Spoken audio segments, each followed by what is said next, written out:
Rabbi fanfa'na bibarakatihim wahdinal khusna bi hurmatihim wa amitna fi tariqatihim wa mu'afatim minal fitani. Assalamualaikum warahmatullahi wabarakatuh. Waalaikumsalam warahmatullahi wabarakatuh. Bismillah, alhamdulillah, wassalatu wassalam ala rasulillah Muhammad ibni Abdillah sallallahu alaihi wa alihi wa sahbihi wa sallam, la nabiyya ba'dah. Allahumma salli wa sallim ala sayyidina Muhammadin tibbil qulubi wa dawaiha wa afiyatil abdani wa shifaiha wa nuril absari wa diyaiha wa ala alihi wa sahbihi wa barik wa sallim. Mari kita bersama-sama bersalawat kepada Nabi agar hidup kita mulia, agar kehidupan kita ini mendapatkan barakah, agar kehidupan kita ini mampu memberikan manfaat kepada sesama manusia. Khairun nas anfa'uhum linnas. Ya. Jadi manusia yang terbaik itu kata Nabi yang memberikan manfaat kepada orang lain. Baik itu secara apapun itu. Makanya kita bersolawat dulu kepada Nabi Muhammad. Mari bersama-sama. Allahumma salli ala sayyidina Muhammadin. Suaranya yang kencang. Wa iha wa afiyatil abdani wa shifaiha wa nuril absari wa diyaiha wa ala alihi wa sahbihi wa sallim. Alhamdulillah, alhamdulillahirabbil alamin. Sampai saat ini Allah masih mengizinkan lisan kita untuk bersolawat kepada Nabi. Bukti cinta seseorang terhadap Nabi Muhammad SAW itu bukan hanya sekedar solawat saja. Ingat ya, ingat ya. Bukti cinta seseorang terhadap Nabi Muhammad SAW itu bukan hanya solawat saja. Ada beberapa hal penting yang harus kita perhatikan. Daripada peninggalan Nabi Muhammad SAW, Nabi Muhammad meninggalkan itu Al-Quranul Karim. Nabi Muhammad meninggalkan yang namanya hadis, dan juga perilaku-perilaku Nabi Muhammad SAW. Dan juga yang harus kita perhatikan adalah Nabi Muhammad meninggalkan Ahlul Bait Nabi Muhammad SAW. Siapa sih Ahlul Baitnya Nabi? Siapa sih Dzurriyyatur Rasul? Siapa sih yang ditinggalkan, yang dipesankan oleh Nabi Muhammad SAW terhadap kita sebagai umat muslim, umat mukmin yang berada dimanapun yang ada di muka bumi ini, baik yang ada di barat, baik yang ada di timur, yang ada di selatan, yang ada di utara. Ini semuanya kesentuhan pesan Nabi ini.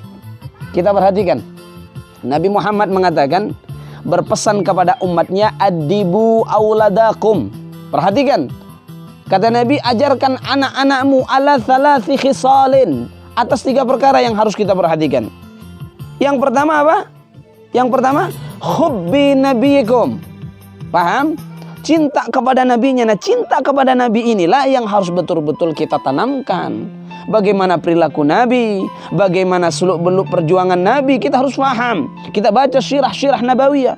Bagaimana Nabi Muhammad SAW berjuang ke negara Taif. Bagaimana Nabi Muhammad SAW mendapati musuh-musuh yang jahat kepada Nabi. Kita harus tahu. Sebagai bukti cinta kepada Nabi Muhammad, ada istilah tak kenal maka tak sayang. Maka dari itu cintai Nabi Muhammad, kenali Nabi Muhammad, sejarah-sejarahnya. Di situ timbul rasa mahabbah kepada Nabi, rasa cinta terhadap Nabi Muhammad SAW. Pesan Nabi yang pertama kita perhatikan.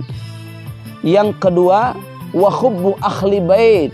Cinta kepada ahlul baitnya Nabi Muhammad SAW. Ini yang seringkali tidak kita sadari.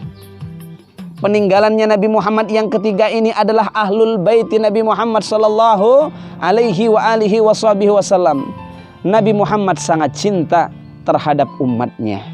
Ya? Nabi Muhammad sangat cinta terhadap umatnya, dan kita harus punya rasa cinta yang tinggi terhadap ahlul bait Nabi Muhammad sallallahu alaihi wa alihi wasallam. Perhatikan ini, cinta kepada ahlul bait Nabi Muhammad sallallahu alaihi wasallam. Ini pesan Nabi. Siapa sih ahlul bait itu? Kalau zaman sekarang tersebar luas para habaib, macam-macam. Ada Al-Habib Hasan Al-Jufri, ada Habib Abdul Qadir bin Hasan bin Abdul Qadir Al-Jufri, ada yang as-sagaf, ada yang al-idrus, berbagai macam itu kita harus paham. Kita harus tahu, bedakan antara manusia biasa dengan ahlul bait Nabi Muhammad SAW. Kenapa seperti itu? Karena di dalam tubuh beliau menetes darah suci Nabi Muhammad. Di dalam kitab Minhajus Sawi, karangan daripada Al-Habib Zain bin Ibrahim bin Semit, dikatakan di situ kemuliaan antara habaib dengan kemuliaan dengan orang-orang biasa, sekalipun itu seorang kiai. Mulia mana? Mulia habaib. Karena apa? Mulianya fi dzat. Zatnya yang diberikan kemuliaan oleh Allah Subhanahu wa taala, karena ada nurun Nabi Muhammad SAW yang turun terpancar di dalam apa itu? Pribadi seorang habaib. Kita harus ngerti, jangan samakan dengan yang lain. Ada darah Nabi Muhammad, boleh kita berselisih, boleh kita itu beda pemahaman, asalkan jangan mengurangi kecintaan kita terhadap ahlul bait, karena beliau adalah cucu keturunan daripada Nabi Muhammad SAW. Ini yang harus kita pahami, ini yang harus kita ketahui. Adik-adik semuanya harus paham. Makanya kalau kita salim sama habaib, cium tangan dia, cium. Karena apa? Ada kesucian darah suci yang mengalir dari Rasulullah SAW yang ada pada dirinya. Beda dengan kita. Kita harus tahu kita dilahirkan dari siapa, ya. Kemudian kadang-kadang pendidikan kita juga enggak jelas, kadang-kadang ilmu kita juga enggak jelas, ya. Keturunan kita juga kadang enggak jelas. Kok terkadang kita itu membenci ahlul bait? Na'udzubillah, jangan sampai. Boleh kita berselisih, boleh kita beda pemahaman, tapi jangan sedikit pun ada kebencian di dalam hati kepada ahlul bait. Sekalipun itu seorang alim, sekalipun itu seorang ulama, sekalipun itu levelnya sudah mempunyai ilmu yang sangat luar biasa, tapi dalam hatinya timbul kebencian kepada ahlul bait, Rasulullah SAW jangankan membantu, melihat saja enggan. Perhatikan itu, perhatikan, ya. Disitulah harus kita pahami, harus kita ketahui, Nabi Muhammad SAW menurunkan hal-hal yang perlu kita perhatikan. Peninggalan Nabi Muhammad Al-Quran, peninggalan Nabi Muhammad adalah hadis Nabi Muhammad, peninggalan Nabi Muhammad yang terakhir adalah ahlul bait Nabi Muhammad SAW yang harus kita perhatikan. Paham? Mulianya habaib karena adanya tetesan darah suci Nabi Muhammad SAW. Itu harus menjadikan renungan, harus kita menjadi kajian, bahwasannya di mana ada keluarga Nabi, di situ ada kemuliaan. Di mana ada kemuliaan, laksana kita harus betul-betul mendatangi mereka untuk meminta barakah dan keutamaannya. Mudah-mudahan Allah ridha. Mudah-mudahan Allah tanamkan cinta kita kepada habaib. Mudah-mudahan Allah tanamkan cinta kita kepada Rasul. Dan mudah-mudahan Allah Subhanahu wa taala mengampuni dosa-dosa kita sebab cintanya kita kepada ahlul bait Nabi Muhammad sallallahu alaihi wasallam. Rabbi fanfa'na bi barakatihim wahdina al-husna bi hurmatihim wa amitna fi tariqatihim wa mu'afatim minal fitani. Amin amin ya rabbal alamin. Wal afu minkum. Wassalamu alaikum warahmatullahi wabarakatuh. Waalaikumsalam warahmatullahi wabarakatuh.